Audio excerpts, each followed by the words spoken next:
Good evening everyone guys. Previous session में हमने नेमराज हुंडा के प्रीवियस पार्ट के बारे में कंप्लीट किए थे, जो कि सॉइल फर्टिलिटी और सॉइल प्रोडक्टिविटी से संबंधित था। इस सेशन में हम ह्यूमस के बारे में डिस्कस करेंगे। तो आइए स्टार्ट करते हैं। Humus. First point related to humus. Humus is a complex and rather resistant mixture of brown और dark brown amorphous and colloidal substances modified from the original tissue or synthesized by the various soil organism।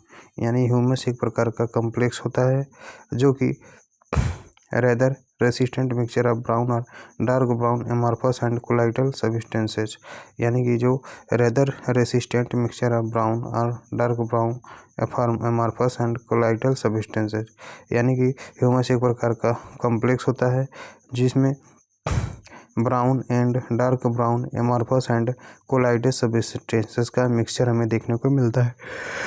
Modified from original tissue, जिसका modification जो होता है वो original tissue से होता है, या फिर synthesized by the various soil organism, जो कि विभिन्न प्रकार के सॉइल ऑर्गेनिज्म के द्वारा इनका सिंथेसाइज्ड किया जाता है। Next point, humus contains 40 to 45 lignin and 30 to 35% protein. Hence humus is also called lingo protein complex, यानी कि ह्यूमस में 40 से 45% तक लिग्निन की मात्रा पाई जाती है और वहीं 30 से 33% तक प्रोटीन की मात्रा पाई जाती है। इसीलिए ह्यूमस को हम लिंगो प्रोटीन कम्प्लेक्स के नाम से जानते हैं। Next, the CN ratio of humus. Humus का CN रेशियो कितना होता है? तो ह्यूमस का CN रेशियो जो होता है वो 10:1 होता है, जबकि CN ratio of normal soil का जो CN रेशियो होता है वो 12:1 होता है। CN रेशियो ऑफ लेग्यूम्स का जो CN रेशियो होता है वो 20 से 30 संबंधी 1 या फिर 20:1 to 30:1।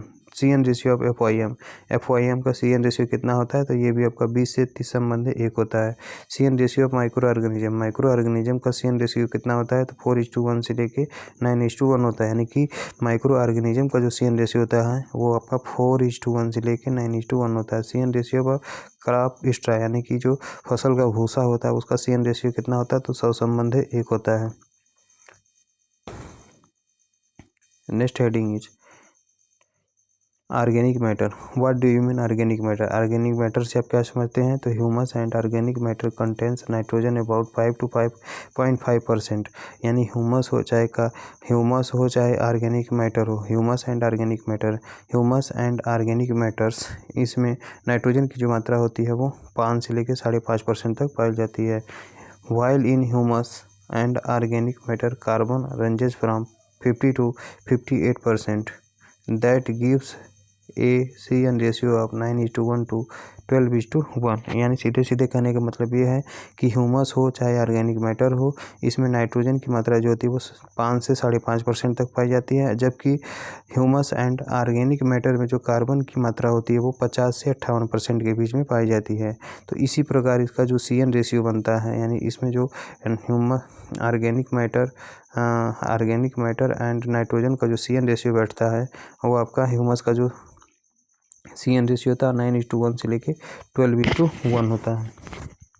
Next point, year after year the quantity of organic matter in soil is declined, यानी कि वर्ष प्रति वर्ष, यानी कि प्रत्येक वर्ष लगातार प्रत्येक वर्ष ऑर्गेनिक मैटर की मात्रा जो होती है वो सॉइल में घटती जा रही है। Next point, organic matter is the key of production and maintenance of soil health, यानी कि जो ऑर्गेनिक मैटर होता है या प्रोडक्शन, यानी कि ऑर्गेनिक मैटर जो होता है वो प्रोडक्शन का एक चाबी होता है जो कि सॉइल के हेल्थ को मेंटेन करने का भी काम करता है। Next point, organic matter is found higher in grass land than forest area, यानी कि ऑर्गेनिक मैटर जो होता है वो फॉरेस्ट एरिया की अपेक्षा ग्रास लैंड में सबसे ज़्यादा पाया जाता है। Next point, method of organic matter is calculated by multiplying the organic carbon value by A conversion factor of 1.724, यानी मेथड्स ऑफ ऑर्गेनिक मैटर, यानी ऑर्गेनिक मैटर का जो मेथड होता है यह किसके द्वारा कैलकुलेट किया जाता है जब हम ऑर्गेनिक कार्बन की वैल्यू में कन्वर्जन फैक्टर्स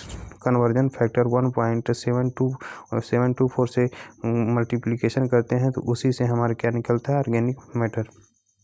फिर से next point is related to method of organic matter. Method of organic matter is calculated by multiplying the organic carbon value by a conversion factor of 1.724। यानी कि organic matter कैसे निकाला जाता है, तो जब हम ऑर्गेनिक कार्बन में कन्वर्जन फैक्टर आपका 1.724 का मल्टीप्लिकेशन करते हैं तो उसे ऑर्गेनिक मैटर की मात्रा निकल जाती है। Next point 1.724 is called wavelength factor, यानी कि 1.724 को हम वेवलेंथ फैक्टर के नाम से जानते हैं। Next point the status of nitrogen in general soil, यानी जनरल या फिर सामान्य मृदा में जो नाइट्रोजन का स्टेटस होता है वो कितना होता है, तो 0.03 से लेके 0.05% तक होता है। That means presence of 100 kilogram nitrogen प्रति हेक्टेयर, यानी कि जो नॉर्मल सॉइल्स या फिर जो जनरल सॉइल्स होते हैं उसमें नाइट्रोजन का स्टेटस कितना होता है, तो 0.03% से लेकर 0.05% तक होता है, जिसका अर्थ होता है 1000 किलोग्राम नाइट्रोजन प्रति hectare. Next heading is soil buffering. Soil buffering का मतलब क्या होता है, soil buffering means resistant to change in pH, यानी सॉइल बफरिंग का जो मतलब होता है पीएच में जो चेंजेस होता है, यानी कि means resistant to change in pH, soil pH, यानी सॉइल पीएच में जो चेंजेस होता है उसके प्रति जो रेसिस्टेंट यानी कि सॉइल पीएच को चेंज करने से रोकने वाले बफर सोल्यूशन को हम सॉइल बफरिंग के नाम से जानते हैं। फिर से सॉइल बफरिंग का मतलब यही होता है कि soil buffering means resistant to change in soil pH, यानी सॉइल बफरिंग का मतलब होता है कि सॉइल के पीएच को चेंज होने से रोकना। Next point it is regulate availability of nutrient to plants, यानी प्लांट को जो न्यूट्रिएंट की अवेलेबिलिटी होती है उसको रेगुलेट करने का काम कौन करता है, तो यह सॉइल बफरिंग करता है। फिर से soil buffering it regulates availability of nutrient to plants, यानी कि सॉइल बफरिंग जो होता है वो न्यूट्रिएंट की अवेलेबिलिटी को प्लांट्स में रेगुलेट करने का काम करता है, यानी कि प्लांट्स में अब न्यूट्रिएंट की अवेलेबिलिटी को रेगुलेट करने का काम कौन करता है, तो सॉइल बफरिंग करता है। केशन एब्जॉर्प्शन ऑर्डर्स, यानी कि कटायन एब्जॉर्प्शन ऑर्डर, यानी कि कटायन एब्जॉर्प्शन ऑर्डर क्या होता है, तो कटायन एब्जॉर्प्शन ऑर्डर सबसे ज़्यादा एल्युमिनियम का होता है, फिर उसके बाद कैल्शियम का होता है, फिर उसके बाद मैग्नीशियम का होता है, फिर इसके बाद पोटेशियम का होता है। तो सबसे ज़्यादा कटायन एब्जॉर्प्शन ऑर्डर जो होता है वो एल्युमिनियम का होता है, सबसे लोवेस्ट कटायन एब्जॉर्प्शन ऑर्डर जो होता है आपका पोटेशियम का होता है। Next hence potassium is less tightly held by colloids, hence potassium ion readily available for plants are subjected to leaching, यानी कि पोटेशियम आयंस जो होते हैं यह लेस टाइटली होते हैं जो कि कोलाइड्स के द्वारा हेल्ड किए जाते हैं, अवशोषित किए जाते हैं। Hence potassium ions readily available for plants, यानी कि जो पोटेशियम आयंस होते हैं वो प्लांट्स के लिए बहुत ही धीरे धीरे अवेलेबल हो पाते हैं। आर सब्जेक्टेड टू लीचिंग, जिसका जो है पूरी तरह से लीचिंग हो जाता है। Next point anion exchange order. Anion exchange order में सबसे ज़्यादा एनायन किसका होता है, तो सबसे ज़्यादा एनायन एक्सचेंज ऑर्डर आपका आर्थोफॉस्फेट का होता है, जिसे हम H2PO for double minus charge के रूप में जानते हैं। दूसरे नंबर पे आपका हाइड्रोक्साइड आयन आता है, तीसरे नंबर पर आपका सल्फेट आयन आता है एंड चौथे नंबर पे आपका नाइट्रेट आयन आता है। तो सबसे लोवेस्ट एनायन एक्सचेंज ऑर्डर आपका नाइट्रेट का होता है, लेकिन सबसे ज़्यादा एनायन एक्सचेंज ऑर्डर आपका H2PO for double minus single charge का होता है। नेक्स्ट है nitrate is less tightly held hence easily available to plants are subjected to leaching, यानी नाइट्रेट जो होता है वो लेस टाइटली हेल्ड होता है सॉइल के द्वारा, इसीलिए इजीली अवेलेबल टू प्लांट्स, और नाइट्रेट इसीलिए जो प्लांट्स को होता है वो बहुत ही आसानी से उपलब्ध हो पाता है। आर सब्जेक्टेड टू लीचिंग, और इसका जो लीचिंग होता है वो बहुत ही आसानी से होता है। फिर से nitrate is less tightly held, यानी कि जो नाइट्रेट होता है वो बहुत ही कम टाइटली से यानी लेस टाइटली हेल्ड होता है, इसलिए प्लांट्स को बहुत ही आसानी से यह उपलब्ध हो जाता है, या फिर सब्जेक्टेड टू लीचिंग के रूप में इसे जाना जाता है। नेक्स्ट हेडिंग इज फ्लोक्यूलेशन का मतलब क्या होता है, what do you mean flocculation. Flocculation का मतलब होता है द कोलाइडल पार्टिकल्स फ्लोक्यूलेशन का मतलब the colloidal particles are calculated by adding on oppositely charged ions process that is called flocculation. The colloidal particles are coagulated by adding an oppositely charged ion. यानी कि the colloidal particles यानी कि वह colloidal particles जो कि oppositely charge ion के प्रयोग किए जाने पर कोगुलेटेड हो जाता है, तो उसी प्रोसेस को हम फ्लोक्यूलेशन के नाम से जानते हैं। फिर से the colloidal particles are coagulated by, वह कोलाइडल पार्टिकल्स जो कि अपोजिटली चार्ज आयन के एडिंग करने से कोगुलेटेड हो जाता है, तो उसी को हम फ्लोक्यूलेशन के नाम से जानते हैं। आर्डर ऑफ फ्लोक्यूलेशन यानी फ्लोक्यूलेशन का आर्डर क्या होता है, तो सबसे ज़्यादा फ्लोक्यूलेशन एल्युमिनियम का होता है, दूसरे नंबर पे कैल्शियम आयन का होता है, तीसरे नंबर पे हाइड्रोजन आयन का होता है, चौथे नंबर पे मैग्नीशियम आयन का होता है। तो फ्लोक्यूलेशन आर्डर सबसे ज़्यादा एल्युमिनियम का होता है, सबसे कम आपका मैग्नीशियम आयन का होता है। नेक्स्ट है सीक्वेंस ऑफ अवेलेबिलिटी और एब्जॉर्प्शन ऑफ न्यूट्रिएंट्स है। फिर से सीक्वेंस ऑफ अवेलेबिलिटी या फिर अब्जॉर्प्शन ऑफ न्यूट्रिएंट्स, इसमें सबसे ज़्यादा अवेलेबिलिटी किस का होता है, तो सबसे ज़्यादा अवेलेबिलिटी नाइट्रोजन का होता है, दूसरे नंबर पे पोटेशियम का होता है, लास्ट में आपका फास्फोरस का होता है। या फिर अब्जॉर्प्शन ऑफ न्यूट्रिएंट्स यानी सबसे ज़्यादा कोई किस न्यूट्रिएंट का अब्जॉर्प्शन होता है, तो नाइट्रोजन का होता है, दूसरे नंबर पर पोटेशियम का होता है, तीसरे नंबर पर आपका फास्फोरस का होता है। Next heading ability of nutrients with pH value, यानी कि पीएच वैल्यू के साथ न्यूट्रिएंट की उपलब्धता। तो पीएच वैल्यू एक तरफ दिया है, दूसरी तरफ आपका अवेलेबल न्यूट्रिएंट्स दिया है। तो पीएच वैल्यू में आपका पीएच यदि 6 से कम है तो वहाँ पर कौन कौन से न्यूट्रिएंट ज़्यादा अवेलेबल रहेंगे, तो एल्युमिनियम रहेगा, आयरन रहेगा, मैग्नीज रहेगा, जिंक रहेगा। यानी कि लेस दैन 6 पीएच पे कौन कौन से न्यूट्रिएंट अवेलेबल रहते हैं, तो ये लगभग माइक्रो न्यूट्रिएंट जो होते हैं वो 6 पीएच के नीचे ही ज़्यादातर अवेलेबल रहते हैं, जिसमें आपका एल्युमिनियम आता है, आयरन आता है, मैग्नीज आता है, जिंक आता है। जबकि पीएच वैल्यू 6 से 6.5 के बीच में कौन कौन से न्यूट्रिएंट अवेलेबल रहते हैं, तो फास्फोरस और बोरान। यानी 6.0 से लेकर 6.5 तक कौन से न्यूट्रिएंट ज़्यादा अवेलेबल रहते हैं, तो फास्फोरस और बोरान रहता है। जबकि मोर देन 7 पीएच पे कौन कौन से न्यूट्रिएंट ज़्यादा अवेलेबल रहते हैं, तो कैल्शियम एंड बोरान। कैल्शियम और मोलिब्डेनम यानी कि मौका, इसके लिए ट्रिक है मौका, यानी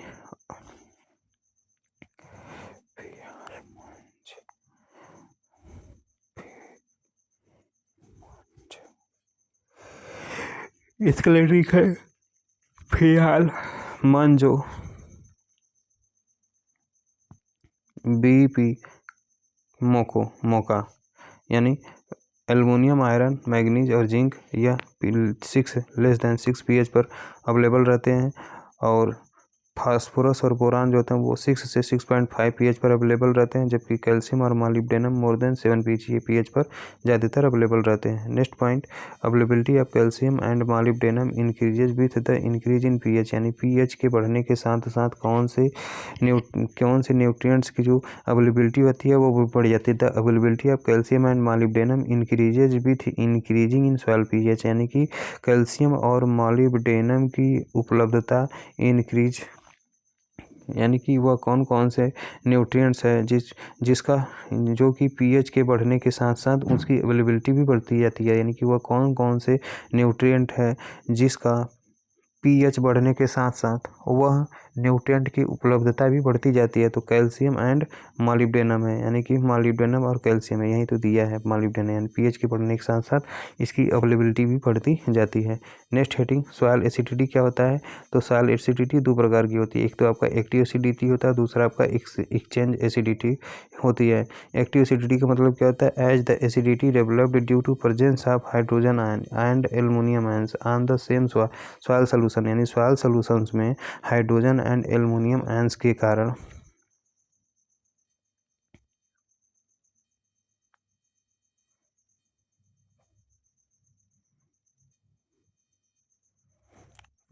फिर से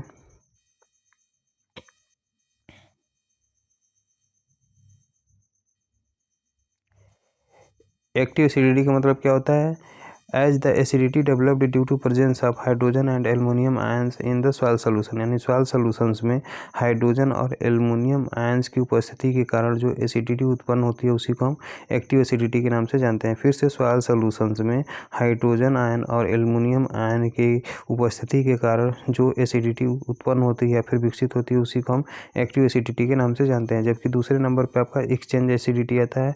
as the acidity developed due to hydrogen ion and aluminium ions absorbed on the soil colloids, यानी सॉइल कोलाइड्स पर हाइड्रोजन आयन और एल्युमिनियम आयंस के अधिशोषित होने से